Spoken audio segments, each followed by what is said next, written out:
各位小朋友大家好啊，歡迎返到嚟咕嚕故事線。今日我哋講嘅故事就係醫生你好。各位小朋友啊，你哋有冇去過睇醫生啊？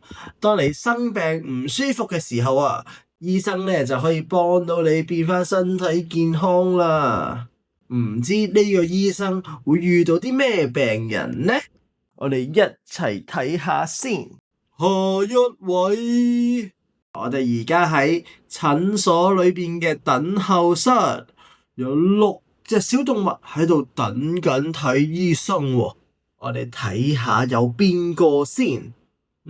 我哋有綿羊、鴨仔、兔仔、大灰狼、大象先生同埋鱷魚先生啊。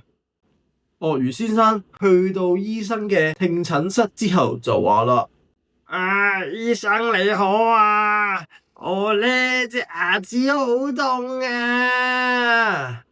醫生就話啦：咁啊，我幫你睇下，唔好喐啊。醫生呢就攞咗個放大鏡去睇鱷魚啲牙齒啦，跟住我知咩事啦。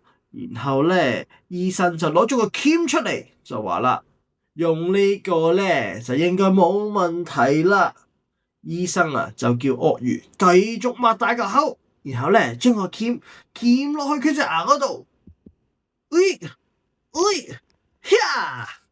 噔噔噔噔，攞咗出嚟啦！咦，攞咗啲咩出嚟啊？攞咗呢支白色嘅棍仔出嚟啊！醫生咧就同鱷魚先生講啦：鱷魚先生，下次你再食珍寶珠嘅時候記得唔好連埋支棍一齊食啊！鱷魚先生就話啦：原來係咁啊！唔怪得我頭先隻牙齒咁痛啦，而家冇事啦，唔該晒你啊，醫生。之後咧，鱷魚就走咗啦。醫生咧返去等候室嗰度就話：下一位。之後入嚟診症室嘅咧就係大象先生。大象先生就話啦：醫生你好啊，我呢個鼻哥好唔舒服啊。醫生咧望一望大象個鼻哥就話啦：係鼻哥塞住咗喎。我有辦法。大象先生用力吹氣。大象先生咧就好努力咁樣吹氣。再嚟啊，再用力啲啊。哇，有啲咩出咗嚟啊？有一個粉紅色嘅波波，越吹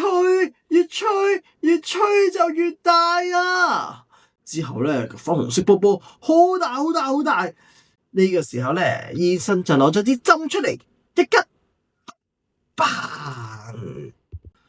嗰個粉紅色波波就爆咗啦。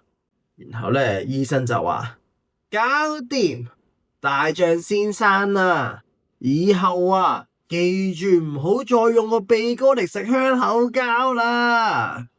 大象先生就話：原來係咁啊，多謝你啊，醫生。之後咧，大象先生就離開咗診所啦。醫生咧又嚟到等候室，跟住就講：下一位。咦？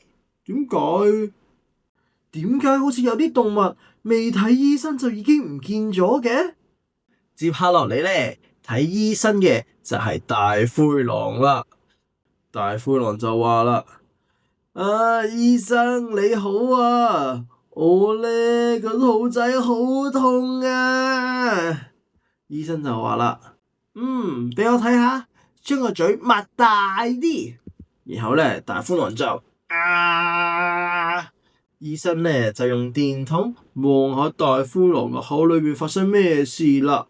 咦，佢好似見到啲嘢啊，就話啦：哎呀，裏面究竟發生咗啲咩事啊？等我伸個頭入多啲去睇下先。